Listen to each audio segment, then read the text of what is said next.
Picture this. You're walking around the town square in 1518 on a hot July day when you notice old lady Trophia dropping like it's hot in the street outside her home. And you too join in the dance of death. Hey, how you doing? We're your hosts. I'm Landon. I'm Remy. And I'm Emma. If you couldn't tell already, today's episode is about the Dancing Plague of 1518. So let's not waste a second and let's get into it.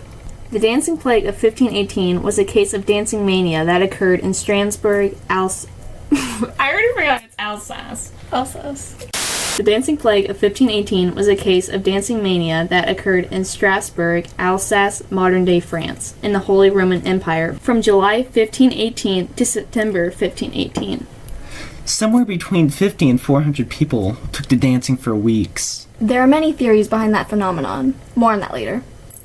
The outbreak began on July 1518 when a woman known as Frau Trophia and her daughter, Fräulein Emma Gotz, began to dance uncontrollably in a street in Strasbourg. According to Ned... How do you say that? According to Ned Penetry...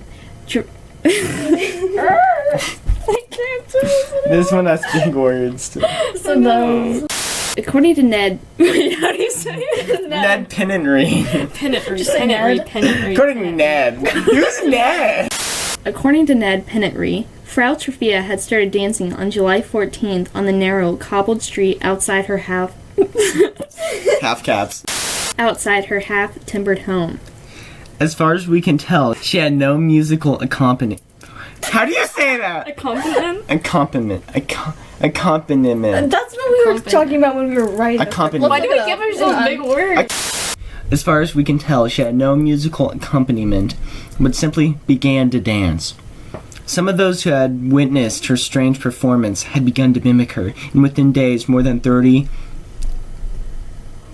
choreomatics were in... It's choreomaniacs. Choreomaniacs? What? Oh, that makes sense. You're right. And within days, more than 30 choreomaniacs were in motion, some so monomanically that only death would have the power to intervene. Trophia kept up the constant dancing for a week. Soon, 36 others joined in. This is believed by some to be a perfect example of the nocebo effect, which can make some feel sick simply by being under the expectation of being sick. By August, the Dancing Plague had claimed 400 victims. Dancers were beginning to collapse. It is said some even died from a stroke or heart attack. The victims' movements were described as spasmy, and they jerked around a lot, and their bodies were left drenched in sweat. Their arms would flail violently, and some noted that their eyes were vacant and expressionless. Blood would all go into their swollen feet, and they would eventually bleed into their shoes. Often there would also be cries for help from the dancers. If the victims did not succumb to a heart attack, they would collapse from extreme exhaustion, hunger, and thirst. There were as many as 15 deaths per day during the outbreak's peak, but the final number of deaths is unknown today. No one knew what caused this plague, which meant no one understood how to remedy it. By early September, the outbreak began to die down, and eventually people just stopped dancing, just like that. Some claim that guild halls were refurbished to accommodate the dancers, as well as musicians. What? As well as musicians and strong people to keep the dancers from falling. This backfired, and public dancing and music was banned. People feared it was punishment from St. Vitus. Yeah, that dude. More on him later. Those who danced were then ordered to go to the shrine of St. Vitus. They were given red shoes. What? Okay, hang on. I forgot to say sprinkled for a second. Sprinkled. They were given red shoes that were sprinkled with holy water and had painted crosses on the tops and soles. They also held small crosses in their hands. Incense was lit, and Latin incantations were part of the ritual. The ritual was... Wait, why does it say ritual? What? Is that supposed to be ritual? Yes, it is. It's supposed to be ritual. Okay. Because you said ritual, and I was like, wait, that's supposed to be even a ritual, right? I totally would have just said ritual. You know what? I feel like I would have just read that as ritual, because I'm not actually reading this.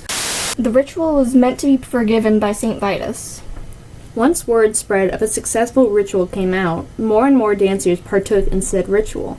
The dancing finally ended in September of the same year. Now let's talk about Saint Vitus. Saint Vitus is known as a Christian martyr. Martyr. Thank you. Said to heal those with sinum chorea, a disorder that causes rapid jerking movements. According to multiple sources, Wikipedia, he was born in 290 AD Sicily and died in 303 AD during the Oh my god! Diocletianic. Hang on. I don't like these What? foreign words. Like, what? During the Diocletian. persecution, Basilicata, Italy. Throughout the Middle Ages, he was known as one of the 14 Holy Helpers, and people would celebrate during his feast by dancing in front of his statue. The dancing plague was linked back to this dance, and people started Started what? Fearing. Okay, I'm just gonna go past that. What's with the typos? And people started fearing it was a curse from Vitus. Do you have the urge to dance non-stop until you die? Well, today's your lucky day. Old Lady Trofia is now accepting students for her new Drop It Like It's Hot dance studio. You can't beat her prices or her moves. Sign up today and get your first lesson free. You won't stop until you drop. Billy, are you okay? Theory 1. Ergot poison. Wait, how do you say it? Ergot. We all said it different ways, but okay. Ergot. Theory 1. Ergot poisoning? Some believe the dancing could have been caused by food poisoning caused by ergot, which commonly grows on grains such as rye. The same fungus was also in other historical events, such as the Salem witch trials. Theory 2. Mass hysteria? Some believe the dancing was caused by stress-induced mass hysteria. Alsace at the time was very rough and sufferable, causing stress to be widely spread. Making mass hysteria a likely cause of the dancing. Theory 3. The nocebo effect? Siri came up!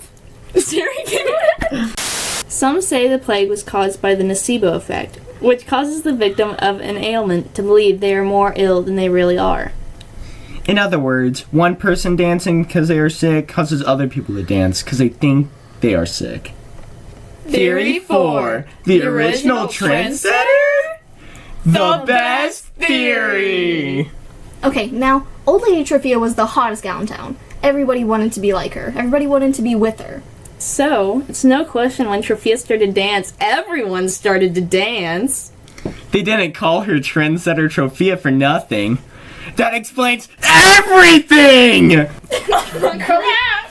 already sounded like it's revised, so take that up. Take it up to 1,000. Take it up to 1,000. Well, we hope you all enjoyed this episode on the Dancing Plague of 1518. We hope you all learned something. Old Lady Trofia was and still is an icon. And as always, Stay solid!